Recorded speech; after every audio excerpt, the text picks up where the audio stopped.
you should drink a gallon of water a day. Now, since you don't drink water, do you drink a gallon of fruit water a day? No, why would I do that?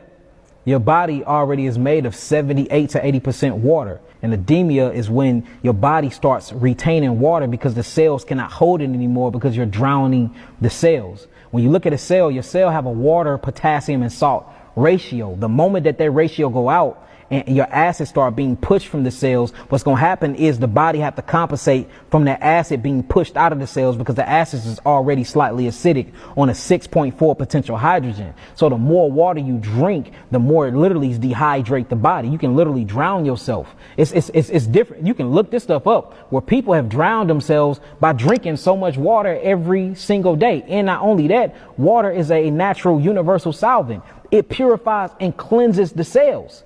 So you rinsing all of your electrolytes out of your body by drinking too much water. Not only that, you drown in the cells, you pushing potassium monophosphate out of the cells. Not only that, you pushing sulfur out of the cells, you pushing minerals like magnesium out of the cells, and then your body create pockets to hold this water to keep most of the cellular integrity together for you won't drown and die. So then you start seeing people get swelling of the ankles, swelling of the foot, swelling of the legs, swelling of the arms, and then you push on it. It's very edemic. We work with a lot of clients. You can put your thumb and your finger inside their skin and then make an imprint or impression on their skin. That's how much water is retained inside their body. If you're a body that's made of 150 trillion cells, and that's what make up who you are, a human being. Remember I said that cells actually make up these different organs. These organs make up systems, and then these systems make you a human being, right? If you jump in the ocean right now and you don't swim, what is going to happen to you? You're going to drown. You're going to drown. You jump in the ocean, don't swim, you're going to drown.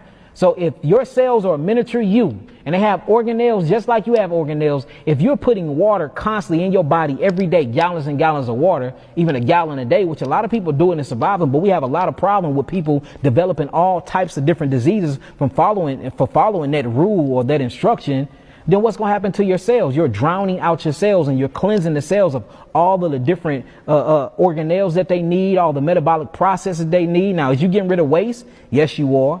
Because, I mean, remember, it's a universal solvent. We see water as powerful. It can cleanse anything. If we get a stain on the floor right now, guess what we're going to need to get the stain up? You're going to use some agents and some chemicals, but guess what you're going to mix it with? That universal solvent, which is water. So we have to start thinking things in my eye and thinking things in balance. The body is made for H3O2 to be converted into H3O. The body was not made for H2O. Am I knocking H2O? No, I'm not. Do H2O, can you survive off of H2O? Yes, we've been surviving for centuries and thousands of years off of H2O. So I'm not knocking it in that way. I'm just saying it's used for different purposes. That's the water in the drink.